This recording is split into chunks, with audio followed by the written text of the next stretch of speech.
Bienvenidos a Abre los Ojos. Volvemos con un programa cargado de actualidad legislativa. Una vez más, mezclamos todo tipo de incógnitas jurídicas. En esta ocasión vamos a descubrir cuándo se produce un caso de fuerza mayor y cuáles son sus consecuencias, o cuándo, ahora que están tan de moda las criptomonedas, una inversión fraudulenta de estas criptodivisas se puede declarar como pérdida patrimonial en la renta. O incluso cuándo, en caso de subarriendo turístico, qué gastos puede deducirse el inquilino de los beneficios obtenidos. Y como siempre, dejaremos para el final una de las ayudas que ofrece el Estado a los trabajadores.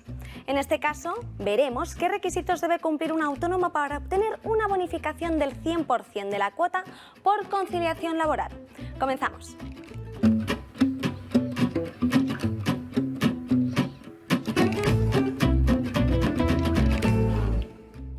¿Quién no sabe lo que es un caso de fuerza mayor? Veo a varios espectadores que han levantado la mano, pero tranquilos, que en cuestión de segundos lo vais a averiguar. Un caso de fuerza mayor es aquel que se da de forma inevitable. Se produce un daño por una circunstancia exterior, además ajena a nosotros, imprevisible e inevitable. Es decir, es ajena además a la voluntad de las personas y por tanto, al no ver un responsable a quien culpar, extingue cualquier tipo de obligación de responsabilidad patrimonial. Por en concreto, el artículo del Código Civil, el que vemos aquí delante, es en el que se establece que nadie responderá por sucesos que no pueden preverse o de hacerlo, es decir, de haberlos prevenido, son inevitables como hemos mencionado, como por ejemplo un huracán. Pero vamos a ver un caso particular.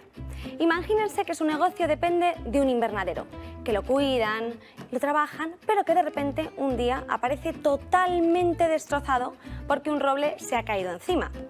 Tras las oportunas investigaciones, descubren que el árbol se ha caído a causa de una fuerte tormenta, una tempestad ciclónica atípica conocida como tempestad Ana. Entonces, ¿quién es responsable de este daño?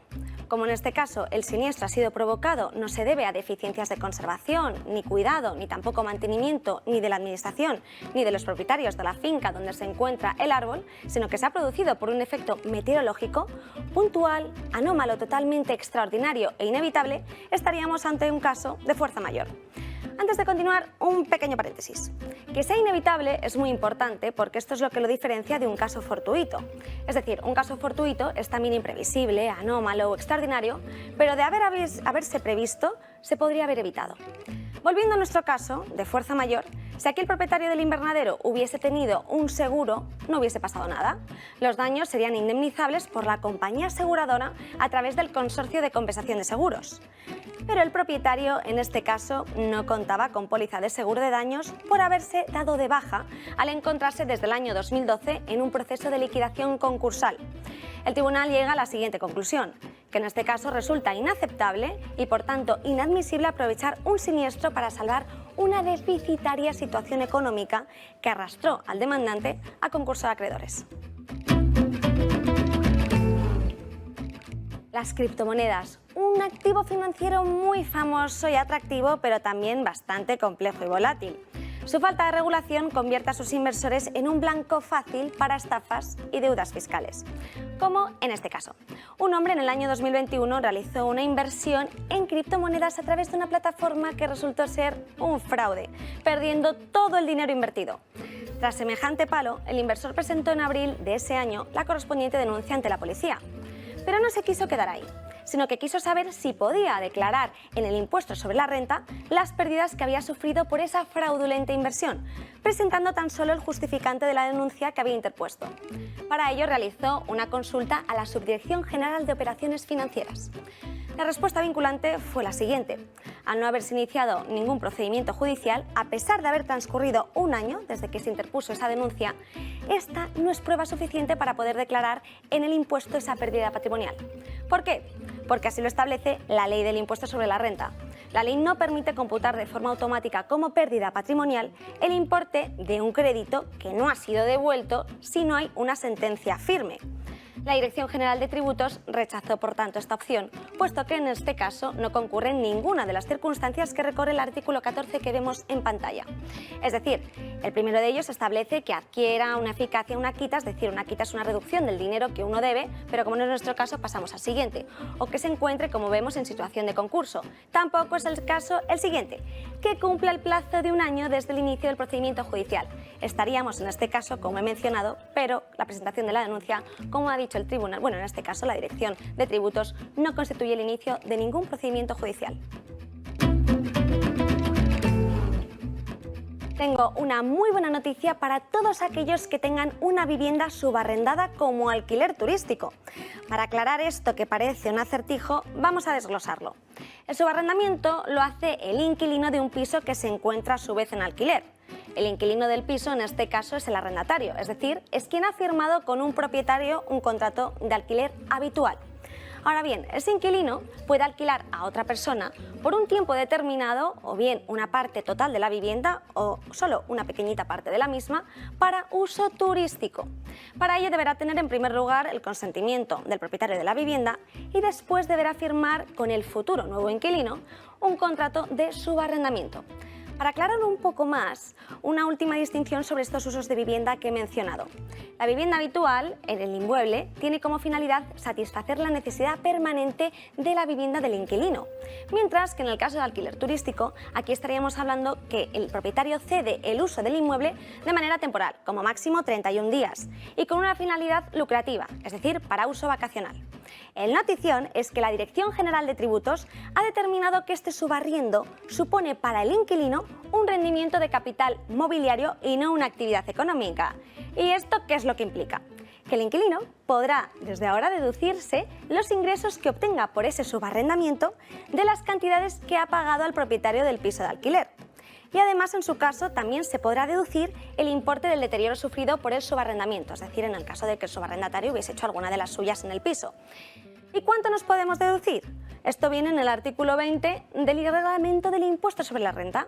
Para aquellos contribuyentes con rendimientos netos del trabajo iguales o inferiores, como vemos en pantalla, a 13.115 euros, se podrán deducir hasta 5.565 euros anuales.